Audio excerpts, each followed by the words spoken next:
Dr. Dhamma Diploma Level 1 နမူနာမိကွန်းအဖြေများကိုဖတ်ပြသွားမှာဖြစ်ပါတယ်။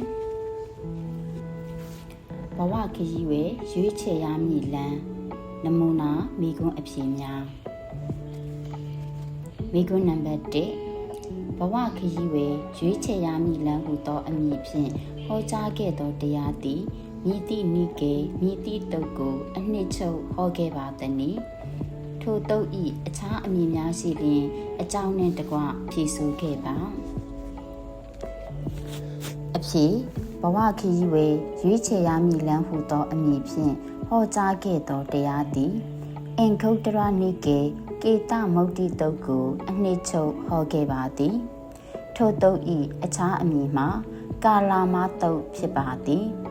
ကေတမုဒ္ဒိနိဂုံးရွာ၌နေထိုင်ကြသောကာလာမမျိုးနွယ်စုတို့ကိုဟောကြားခဲ့သောကြောင့်ကာလာမတုတ်ဟုခေါ်ခြင်းဖြစ်ပါသည်မိဂုဏ်နံပါတ်2ကာလာမတုတ်အနှစ်ချုပ်ပါ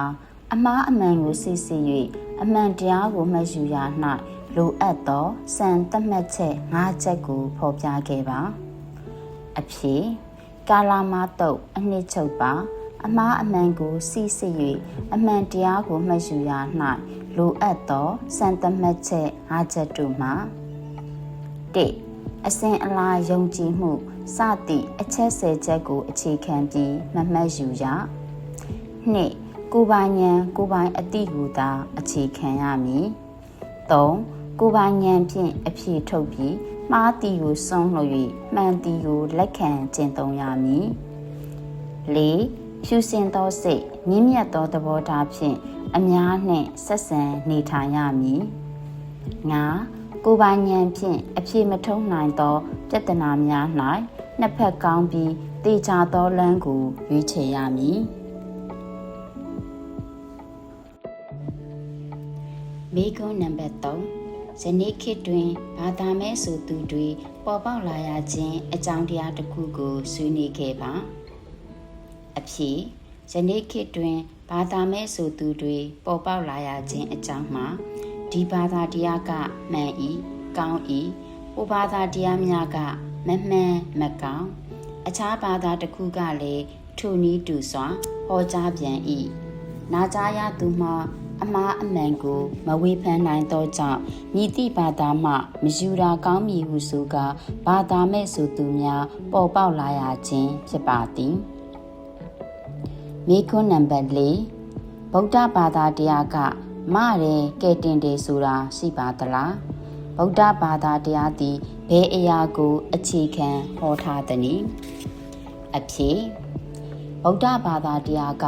မရဲကဲတင်တယ်ဆိုတာမရှိပါဗုဒ္ဓဘာသာတရားသည်ကံကံဤအကျိုးပေါ်အခြေခံထားပါသည်ကုသိုလ်ကံအကုသိုလ်ကံ2မျိုးရှိသည်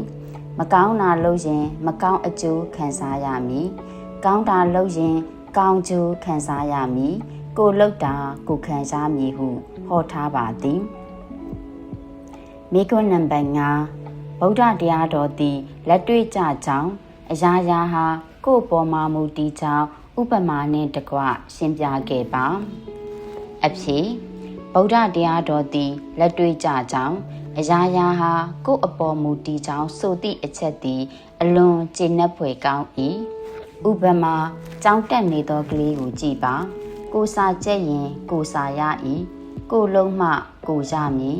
ကိုစားမှကိုဝမည်သူများစားတာကိုထိုင်ကြည့်နေုံနဲ့ကိုမဝပါထိုနည်းတူစွာဗုဒ္ဓတရားတော်သည်တကယ်ကိုလက်တွေ့ကြ၏ကိုလှုပ်လျင်ကိုရမည်ကိုကြိုးစားလျင်ကိုရမည်ဉာဏ်ဤဉာဏ်သွေးဘလောက်ကောင်းကောင်းအိုင်ကျူဘလောက်မြင့်မြင့်မကြိုးစားလျင်ဘာမှဖြစ်လာမည်မဟုတ်ပေမိဂုဏ်နံပါတ်6အမှန်တရားကိုဆုံးဖြတ်သောအခါအားကိုးယုံကြည်လောက်သောအကြောင်းတရားများမဟုတ်သည့်အချက်10ချက်ကိုအကျဉ်းမျှဖော်ပြခဲ့ပါအဖြေအမှန်တရားကိုဆုံးဖြတ်သောအခါအားကိုးယုံကြည်လောက်သောအကြောင်းတရားများမဟုတ်သည့်အချက်10ချက်တို့မှာနံပါတ်1မာအနုတ္တဝေနတစင်ကြားစကားပေါ်အခြေခံ၍ အမှန်တရားကိုမရှာရနှစ်မာပရံပရာယအစဉ်အလာကျင့်သုံးချက်ယုံကြည်ချက်တို့အပေါ်အခြေခံ၍အမှန်တရားကိုမရှာရ၃မာဣတိကိရာရတဦးတယောက်ဤတင်ပြချက်ကိုအခြေခံ၍အမှန်တရားကိုမရှာရ၄မာပိတကတံပဒါနေနကိုတင်ထားသည့်စာပေနှင့်ကိုင်းညီသည်ဆိုယုံများဖြင့်အမှန်တရားဟုမဆုံးဖြတ်ရငါမာတက္ကဟေတုကျိုးကြောင်းဆင်ခြင်တဲ့နည်းတွေကိုအခြေခံပြီးအမှန်တရားကိုမရှာရ6မာနယဟေတုမှန်းဆကြည့်သည့်နည်းအပေါ်အခြေခံ၍အမှန်တရားကိုမရှာရမာခွန်မာအာကာရပရိဝိတကေနအခြေအနေအရရက်ကိုသုံးသပ်ဆင်ခြင်သည့်နည်းအကြောင်းတရားရှာသည့်နည်းအပေါ်အခြေခံ၍အမှန်တရားကိုမရှာရ8မာဒိဋ္ဌိနိစ္စနက္ခန္တိယအမျိုးမျိုးတွေးပြီးကိုယ်ကြိုက်နေတဲ့ရာယူထားသည့်အယူဝါဒကိုအခြေခံ၍အမှန်တရားကိုမရှာရမာဘဘရူပတာယမှတ်သားထိုက်သည့်အရာဖြစ်ယုံများဖြင့်အမှန်တရားကိုမရှာရ10မာတမနာနောဂရုကိုးကွယ်သည့်ဆရာစကားဖြစ်ယုံများဖြင့်အမှန်တရားကိုမရှာရဟူ၍ဖြစ်ပါသည်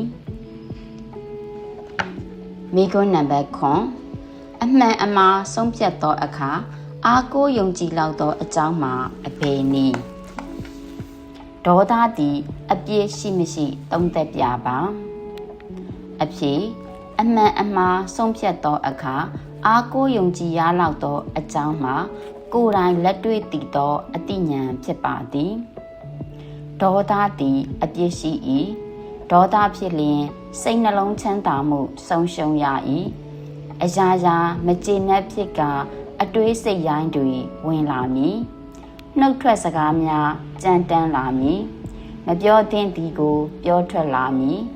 မိမိနှင့်သူတစ်ပါးထိခိုက်နစ်နာစေမည့်လုပ်ရက်များလုပ်တက်လာကြ၏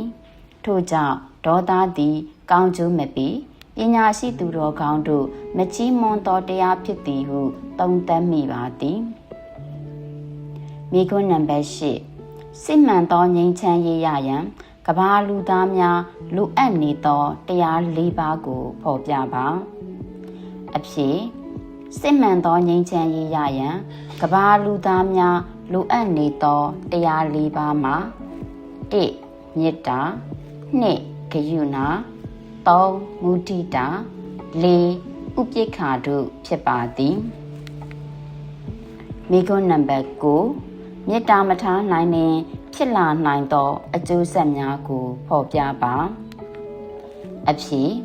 မေတ္တာမထားနိုင်ရင်ဖြစ်လာနိုင်သောအကျိုးဆက်များကိုဖော်ပြကြသော